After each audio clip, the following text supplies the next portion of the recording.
50 ಮಂದಿಕ್ಕಿಂತ ಹೆಚ್ಚಿಗೆ ಅರ್ಜಿಗಳು ಸಲ್ಲಿಸಿದರು. ಆದರೆ ಒಂದು ತಿಂಗಳ ತನಕ ಅದು ಪ್ರೊಸೀಜರ್ ಪ್ರಕಾರ ಮಾಡಿಕೊಡ್ಬೇಕಾಗಿತ್ತು. 15ನೇ ದಿನಕ್ಕೆ ಅದು ಪ್ರೊಸೀಜರ್ ಮುಗಿಸಿ 16ನೇ ದಿನಕ್ಕೆ ಅವ್ರು ಸೈಟ್ ಪಡ್ತಕ್ಕಂಥ ಕೆಲಸ ಇವತ್ತು ಪ್ರಿಯಾಂಕಾ ಖರ್ಗೆಜಿಯವರು ಸಿದ್ಧತಾ ಟ್ರಸ್ಟಿಗೆ ಮಾಡ್ಯಾರಂತಕ್ಕಂಥ ಕೂಡ ಇವತ್ತು ನಮಗೆಲ್ಲರಿಗೂ ಗೊತ್ತಿದೆ. ಅದ್ರ ಜೊತೆಯಲ್ಲಿ ಬೇರೆ ಬೇರೆ 3-4 ಮಂದಿಗೆ ಒಂದು ಅರ್ಧ ಎಕರೆ 1 ಎಕರೆ ಕೊಡ್ತಕ್ಕಂಥ ಕೆಲಸ ಮಾಡಿ 5 ಎಕರೆ ಜಮೀನನ್ನು ಕೂಡ ಅವರು ಸಿದ್ಧ ಟ್ರಸ್ಟಿಗೆ ತೊಗೊಂಡಂಥದ್ದು ಕೂಡ ಇವತ್ತೊಂದು ದಲಿತ ಸಮುದಾಯಕ್ಕೆ ಮೀಸಲಿಟ್ಟಂಥ ಅನೇಕ ಇವತ್ತು ಜಾಗಗಳಲ್ಲಿ ದಲಿತರ ಇವತ್ತು ಸಚಿವರಾಗಿ ದಲಿತರು ಕೊಡಿಸ್ತಕ್ಕಂಥ ಕೆಲಸ ಮಾಡೋದು ಬಿಟ್ಟು ಅವ್ರ ಕುಟುಂಬಕ್ಕೆ ಕೂಡ ಮಾಡ್ಕೊಳ್ಳೋಂಥ ಕೂಡ ಇವತ್ತು ಈ ಕೆಲಸ ಇವತ್ತು ಪ್ರಿಯಾಂಕಾ ಖರ್ಗೆಜಿಯವರು ಮಾಡ್ಯಾರಂತಕ್ಕಂಥ ಕೂಡ ನಾವು ಹೇಳಬೇಕಾಗಿದೆ.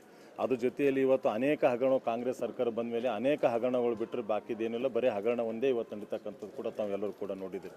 ಅದ್ರ ಜೊತೆಲಿ ಇವತ್ತು ಮೂಢ ಹಗರಣ ಆಗಿರ್ಬೋದು, ವಾಲ್ಮೀಕಿ ನಿಗಮ ಆಗಿರ್ಬೋದು, SCP TSP ಆಗಿರ್ಬೋದು, ಈ ರೀತಿ ಅನೇಕ ಕೂಡ ಇವತ್ತು ಸರ್ಕಾರ ರಚನೆ ಆಗಿದ ಮೇಲೆ ಇವತ್ತು ಹಗರಣಗಳು ಮಾಡ್ತಕ್ಕಂಥ ಬಿಟ್ಟರೆ ಮತ್ತು ಬಾಕಿದು ಏನು ಕೆಲಸ ಇವತ್ತು ಈ ಅಧಿಕಾರದಲ್ಲಿ ನಡೀತಾ ಇಲ್ಲ ಅಂತಕ್ಕಂಥದ್ದು ಕೂಡ ನಾವು ಹೇಳಬೇಕಾಗಿದೆ. ಡೆವಲಪ್ಮೆಂಟ್ ಅಂತೂ ಕೂಡ ನಿಂತು ಹೋಗಿದೆ. ಡೆವಲಪ್ಮೆಂಟ್ ಯಾವ ಕೂಡ ಕೆಲಸಗಳು ಆಗ್ತಿಲ್ಲ ಅಂತಕ್ಕಂಥ ಕೂಡ ಹೇಳ್ತಾಯಿದೆ. ಆದಷ್ಟು ಬೇಗನೆ ಜಿಲ್ಲಾ ಉಸ್ತುವಾರಿ ಮಂತ್ರಿಗಳು ಇದ್ರ ಬಗ್ಗೆ ಏನು ರಿಪ್ಲೈ ಕೊಡ್ತಾರೆ ಅಂತಕ್ಕಂಥ ನೋಡಿ ಇದ್ರ ಬಗ್ಗೆ ನಾವು ಹೆಚ್ಚಿಗೆ ಹೇಳೋಕ್ಕಿಂತಲೂ ಅವ್ರು ಆದಷ್ಟು ಬೇಗನೆ ಅದನ್ನು ತೀರ್ಮಾನ ಮಾಡಬೇಕು. ಇಲ್ಲಾಂದರೆ ನಾವು ಕೂಡ ಜಿಲ್ಲೆಯಲ್ಲಿ ಕೂಡ ಹೋರಾಟ ಮಾಡ್ತೀವಿ ಅಂತಕ್ಕಂಥ ಕೂಡ ಹೇಳ್ತಿದ್ದೆ. ಜಿಲ್ಲಾ ಮಂತ್ರಿಗಳಿದ್ದಾರೆ ಆ ಟ್ರಸ್ಟ್ನಲ್ಲಿ ಇರೋರ್ಲಿಂದ ಅವ್ರ ನೇತೃತ್ವದಲ್ಲಿ ಇದು ಆಗಿದೆ ಅಂತಕ್ಕಂಥ ಕೂಡ ಕಾನೂನು ಪ್ರಕಾರ ತೊಗೊಂಡಿಲ್ಲ. ಕಾನೂನಾಗಿ ತೊಗೋಬೇಕಾಗಿತ್ತು ತೊಗೊಂಡ್ರು ಕೂಡ ಕಾನೂನಾಗಿ ತೊಗೊಂಡಿಲ್ಲ ಅಂತಕ್ಕಂಥ ಕೂಡ ನಮ್ಮದಿದೆ. ಆದಷ್ಟು ಬೇಗನೆ ಅದ್ರ ಬಗ್ಗೆ ಏನು ಮಾಡಿಕೊಡ್ಬೇಕಾದ್ರೆ ಮಾಡಿಕೊಡ್ತಕ್ಕಂಥ ಕೆಲಸ ಮತ್ತು ಅದು ಮಾಡಲಿಂದ ರಾಜೀನಾಮೆ ಕೊಡಲೇಬೇಕಂತಕ್ಕಂಥ ಕೂಡ ನಮಗೆ ಒತ್ತಾಯ ಇದೆ.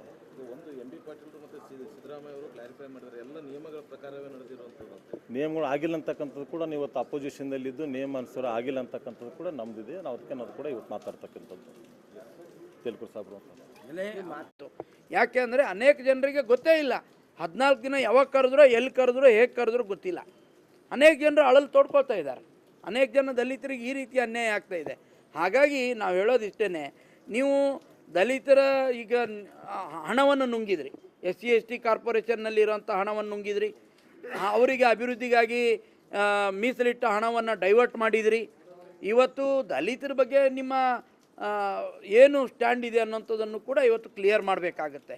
ಈ ರಾಜ್ಯ ಸರ್ಕಾರ ಸಂಪೂರ್ಣವಾಗಿ ವಿಫಲ ಆಗಿದೆ. ದಲಿತರ ಮತ್ತು SC ST ಸಮುದಾಯದ ಒಂದು ಹಿತವನ್ನು ರಕ್ಷಣೆ ಮಾಡಲಿ. ಇಲ್ಲಿವರೆಗೂ SC ST ಸಮುದಾಯದ ಹಿತವನ್ನು ಕಾಪಾಡಬೇಕಾದಂಥ ಏನು ಕಮಿಷನ್ ಇದೆ, ಆ ಕಮಿಷನ್ಗೆ ಸದಸ್ಯರಾಗಲಿ ಸೆಕ್ರೆಟರಿ ಆಗಲಿ ನೇಮಕಾತಿ ಮಾಡಿಲ್ಲ. ನಾನು ಕೇಳ್ತೇನೆ, 1.5 ವರ್ಷ ಆಯಿತು.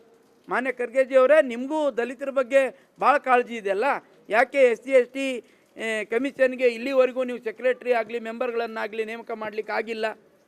ಇಲ್ಲಿವರೆಗೂ SC ST ಸಮುದಾಯಕ್ಕೆ ಮೀಸಲಿದ್ದಂಥ ಹಲವಾರು ಯೋಜನೆಗಳಿದೆ. ಅದು ಗಂಗಾ ಕಲ್ಯಾಣ ಇರ್ಬೋದು, ಸ್ವಯಂ ಉದ್ಯೋಗ ಇರ್ಬೋದು, ಈ ರೀತಿ ಟೂರಿಸಂ ಡಿಪಾರ್ಟ್ಮೆಂಟ್ನಲ್ಲಿ ಇರುವಂಥದ್ದು ಇರ್ಬೋದು, ಮತ್ತು ಭೂ ಒಡೆತನ ಇರ್ಬೋದು. ಈ ಯಾವುದೇ ಒಂದು ಸ್ಕೀಮನ್ನು ಕೂಡ ಈ 1.5 ವರ್ಷದಲ್ಲಿ ₹1 ಬಿಡುಗಡೆ ಮಾಡಿಲ್ಲ ಈ ಸರ್ಕಾರ. ಅದನ್ನು ಸಾಬೀತುಪಡಿಸಲಿಲ್ಲ. ಯಾರು ಬೇಡ ಅಂದಿದ್ದಾರೆ? ಅಲ್ಲಿರುವಂಥದ್ದು ಏರೋಸ್ಪೇಸ್ನಲ್ಲಿ ಅಲ್ಲಿರುವಂಥದ್ದು ವಾಣಿಜ್ಯ ಉದ್ದೇಶಕ್ಕೋಸ್ಕರ ಇರ್ತಕ್ಕಂಥ ನಿವೇಶನಗಳು ನಮ್ಗೆ ಗೊತ್ತಿದ್ದಂಗೆ, ನಮ್ಮ ಮಾಹಿತಿ ಪ್ರಕಾರ ಅದನ್ನು ಅವರು ಬಹಿರಂಗಪಡಿಸಲಿ.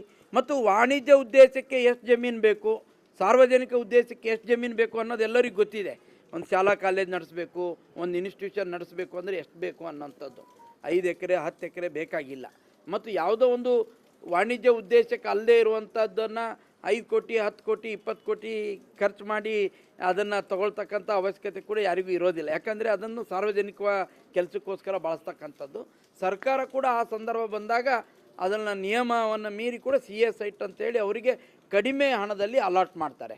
ನಾನು ಕೇಳ್ತಾ ಇದ್ದೀನಿ, ಸಿದ್ಧಾರ್ಥ ಟ್ರಸ್ಟ್ನಲ್ಲಿ ಇಲ್ಲಿವರೆಗೂ ಎಷ್ಟು ಜಮೀನುಗಳು ಅಲಾಟ್ ಆಗಿದೆ, ಅದು ಯಾವ ಉದ್ದೇಶಕ್ಕೆ ತೆಗೆದುಕೊಂಡಿದ್ರು ಆ ಎಲ್ಲ ಉದ್ದೇಶಗಳನ್ನು ಫಲಿಸಿದೆಯಾ ಆಗಿದ್ದರೆ ಅದನ್ನು ಬಹಿರಂಗಪಡಿಸಲಿ. ಯಾವ್ಯಾವ ಉದ್ದೇಶಕ್ಕೆ ಸಿದ್ಧಾರ್ಥ ಟ್ರಸ್ಟು ಎಷ್ಟು ಜಮೀನುಗಳನ್ನು ತೊಗೊಂಡಿದೆ ಇಡೀ ಕರ್ನಾಟಕದಲ್ಲಿ, ಆ ಉದ್ದೇಶಗಳು ಅಲ್ಲಿ ಫಲಿಸಿದೆ ಅನ್ನೋದಾದರೆ ಇಲ್ಲೂ ಕೂಡ ಫಲಿಸುತ್ತೆ. ಒಂದು ವೇಳೆ ಅದು ಕಾನೂನು ಬಾಹಿರ ಅಲ್ಲದೇ ಇದ್ದರೆ ಅದಕ್ಕೆ ನಾವು ಕೂಡ ಸ್ವೀಕಾರ ಮಾಡ್ತೀವಲ್ಲ, ದಲಿತ ಜನರಿಗೆ ಅನುಕೂಲ ಆಗಲಿ, ನಾವೇನು ಅದಕ್ಕೆ ಬೇಡ ಅನ್ನಲ್ಲ. ಆದರೆ ಅದಕ್ಕೆ ಉತ್ತರವನ್ನು ಕೊಡದೆ ಇನ್ಯಾವುದೋ ಕೊಂಕು ಮಾತಿನಲ್ಲಿ ಬೇರೆ ರೀತಿಯ ಮಾತುಗಳನ್ನು ಆಡೋದು ಸರಿಯಲ್ಲ. ನಾನು ಹೇಳ್ತೀವಿ, ಅವರು ಇದರಲ್ಲಿ ಯಾವುದೇ ರೀತಿಯ ತಪ್ಪು ಮಾಡಿಲ್ಲ ಅಂದರೆ ಅವರು ಎಲ್ಲ ರೀತಿಯ ಡಾಕ್ಯುಮೆಂಟ್ಗಳನ್ನು ಬಹಿರಂಗಪಡಿಸಲಿ. ನಾನು ಇಷ್ಟೇ ಕೇಳೋದು. ಅದು ವಾಣಿಜ್ಯ ಉದ್ದೇಶದ್ದ, ಸಾರ್ವಜನಿಕ ಉದ್ದೇಶದ್ದ, ಅಲ್ಲಿ ಅವ್ರು ಏನು ಮಾಡಬೇಕಂದಿದ್ದಾರೆ, ಯಾವತ್ತು ಅರ್ಜಿ ಹಾಕಿದ್ರು, ಎಷ್ಟು ದಿನಕ್ಕೆ. ಇಲ್ಲಿವರೆಗೂ ಎಲ್ಲ ಅರ್ಜಿಗಳು ಹಾಕಿದ್ದೆಲ್ಲ ಸರ್ಕಾರ 14 ದಿನದಲ್ಲಿ ಅರ್ಜಿ ಹಾಕಿದ್ದು 15ನೇ ದಿನ ಪರಿಶೀಲನೆ ಮಾಡಿ 16ನೇ ದಿನ ಅಲಾಟ್ ಮಾಡಿದ್ದು ಎಲ್ಲಾದರೂ ಇತಿಹಾಸದಲ್ಲಿ ನೋಡಿದ್ದೀರಾ? ನೋಡಿಲ್ಲ. ಆದರೆ ಇಲ್ಲಿ ಆ ರೀತಿ ಆಗಿದೆ ಅಂತ ಹೇಳಿದ್ರೆ ಇಲ್ಲೇನೋ ಪರಮಾಶ್ಚರ್ಯ ಆಗಿದೆ ಅಂತ, ಇಲ್ಲೇನೋ ಕಾರಣದ ಕೈ ಕೆಲಸ ಮಾಡಿದೆ ಅಂತ, ಏನೋ ಪ್ರಭಾವ ಬೀರಿದೆ ಅಂತ ಅರ್ಥ. ನಾವು ಅದನ್ನು ಹೇಳ್ತಾ ಇದ್ದೀವಿ. ಅದಕ್ಕೆ ನೀವು ಉತ್ತರ ಕೊಡಿ. ನಿಮ್ಮ ಬೇರೆ ರೀತಿಯ ಉತ್ತರಗಳು ನಮಗೆ ಬೇಕಾಗಿಲ್ಲ. ನೇರವಾಗಿ ನಮ್ಮ ಪ್ರಶ್ನೆ ಇಷ್ಟೇ, ಇದು ಯಾವ ಉದ್ದೇಶಕ್ಕೆ ನೀವು ತೊಗೊಂಡಿದ್ದೀರಿ? ಕಾನೂನು ಬಾಹಿರವಾಗಿ ತೊಗೊಂಡಿದ್ರೋ ಕಾನೂನು ಪರವಾಗಿ ತೊಗೊಂಡಿದ್ರಿ?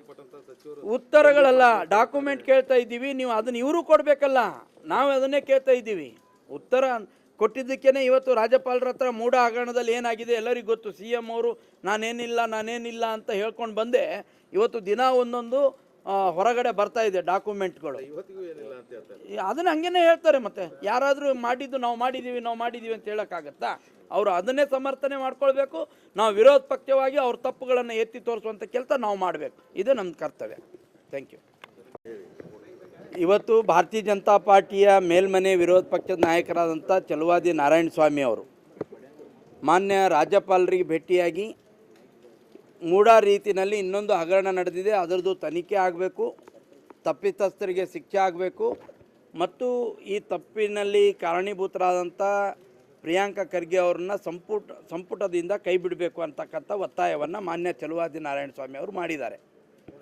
ಇವತ್ತು ಕಾನೂನು ಉಲ್ಲಂಘನೆ ಆಗಿದೆ. ಮೇಲ್ನೋಟಕ್ಕೆ ಯಾವುದೋ ಒಂದು ತಿಂಗಳುಗಳ ಕಾಲ ನೋಟಿಸ್ ಕೊಟ್ಟು ಅರ್ಜಿಗಳನ್ನು ಕರಿಬೇಕಾಗಿತ್ತು, ಅಲ್ಲಿ ಲೋಪ ಆಗಿದೆ. ತರಾತುರಿಯಲ್ಲಿ 14 ದಿವಸಗಳು ಮಾತ್ರ ಕರೆದುಬಿಟ್ಟು ಯಾರಿಗೂ ತಿಳಿಯದ ರೀತಿಯಲ್ಲಿ ಅರ್ಜಿಗಳನ್ನು ತೆಗೆದುಕೊಂಡು 15 ದಿವಸಕ್ಕೆ ಪರಿಶೀಲನೆಯನ್ನು ಮಾಡಿ 16ನೇ ದಿವಸಕ್ಕೆ ಹಕ್ಕುಪತ್ರಗಳನ್ನು ಕೊಡ್ತಕ್ಕಂಥ ಕೆಲಸವನ್ನು ಮಾಡಿದ್ದಾರೆ. ಯಾರಿಗೆ ಮೆಚ್ಚಿಸಲಿಕ್ಕೆ ಮತ್ತು ಯಾರ ಫೇವರ್ ಮಾಡಲಿಕ್ಕೆ ಸರ್ಕಾರ ಇಷ್ಟು ತರಾತುರಿಯಲ್ಲಿ ಈ ಕ್ರಮ ಕೈಗೊಂಡಿದೆ ಅಂತಕ್ಕಂಥದ್ದು ಪ್ರಶ್ನಾರ್ಹ ಚಿಹ್ನೆ ಆಗಿದೆ. 2-3 ವರ್ಷಗಳಿಂದ ಹಂಚಿಕೆಯಾಗದೇ ಸುಮಾರು 12 ಜಿಲ್ಲೆಗಳಲ್ಲಿ 370ಕ್ಕೂ ಹೆಚ್ಚು ಎಕರೆಯಷ್ಟು ಜಮೀನು ಸಣ್ಣ ದಲಿತ ಉದ್ಯಮಿಗಳಿಗೋಸ್ಕರ ಮೀಸಲಿಟ್ಟಿರ್ತಕ್ಕಂಥದ್ದು. ಅದನ್ನು ಹಂಚಿಕೆನೇ ಮಾಡಿಲ್ಲ. 12 ಜಿಲ್ಲೆಗಳಲ್ಲಿದೆ. ಅದನ್ನು ಬಿಟ್ಟು ಇವತ್ತು ಉಳ್ಳವರಿಗೆ ದೊಡ್ಡ ಪ್ರಮಾಣದಲ್ಲಿ ಸಹಾಯ ಮಾಡಿಕೊಡ್ತಕ್ಕಂಥ ಕೆಲಸ ಕಾಂಗ್ರೆಸ್ ಪಾರ್ಟಿ ಮಾಡ್ತಾಯಿದೆ. ಮತ್ತು ಒಂದು ಟ್ರಸ್ಟಿನ ಭಾಗವಾಗಿ ಒಬ್ಬ ಸಂಸತ್ ಸದಸ್ಯರು, ಒಬ್ಬ ಕ್ಯಾಬಿನೆಟ್ ದರ್ಜೆಯ ಮಂತ್ರಿಗಳು ಅದರಲ್ಲಿ ಇದ್ಕೊಂಡು ಆ ಟ್ರಸ್ಟಿಗೆ ಹಂಚಿಕೆ ಆಗುತ್ತೆ ಅಂದರೆ ಮೇಲ್ನೋಟಕ್ಕೆ ಇದು ಅವರು ಪ್ರಭಾವವನ್ನು ಬೀರಿದ್ದಾರೆ. ಸರ್ಕಾರ ಅವರ ಪ್ರಭಾವಕ್ಕೆ ಒಳಗಾಗಿ ತರಾತುರಿಯಲ್ಲಿ ಈ ಜಮೀನನ್ನು ಹಂಚಿಕೆ ಮಾಡಿದೆ ಅಂತಕ್ಕಂಥದ್ದನ್ನು ನಾವು ಇವತ್ತು ಹೇಳ್ತಾ ಇದ್ದೇವೆ. ಮತ್ತು ಯಾವ ಉದ್ದೇಶಕ್ಕಾಗಿ ಆ ಜಮೀನನ್ನು ಇಟ್ಟಿದ್ರೋ ಆ ಉದ್ದೇಶದಲ್ಲಿ ಯಾವುದೇ ರೀತಿ ವೈಲೇಷನ್ ಆಗಬಾರ್ದು. ಒಂದು ವೇಳೆ ವಾಣಿಜ್ಯಕ್ಕಾಗಿ ಅದನ್ನು ಇಟ್ಟಿದ್ರೆ ಅದು ದರವನ್ನು ದುಪ್ಪಟ್ಟು ಮಾಡಿ ಅದನ್ನು ಆಕ್ಷನ್ ಕರಿಬೇಕಾಗಿತ್ತು. ಆಕ್ಷನ್ ಕರಿಯದೇ ಅದನ್ನು ಹಂಚಿಕೆ ಮಾಡಿರ್ತಕ್ಕಂಥದ್ದು ಕೂಡ ತಪ್ಪಿದೆ. ಇವತ್ತು CA ಸೈಟು ಅಂತ ಹೇಳಿದರೆ ಸಾರ್ವಜನಿಕ ಉದ್ದೇಶಕ್ಕಾಗಿ ಇಟ್ಟಿರ್ತಕ್ಕಂಥದ್ದನ್ನು ಕಡಿಮೆ ದರದಲ್ಲಿ ಕೊಡ್ತಕ್ಕಂಥ ಕೆಲಸವನ್ನು ಯಾವತ್ತೂ ಕೂಡ ಹಿಂದಿನ ಸರ್ಕಾರಗಳು ಮಾಡ್ಕೊಂಡು ಬಂದಿದೆ. ಇವರು ಕೂಡ ಮಾಡಲಿ, ನಾವೇನು ಅದಕ್ಕೆ ತಪ್ಪು ಅಂತ ಹೇಳೋದಿಲ್ಲ.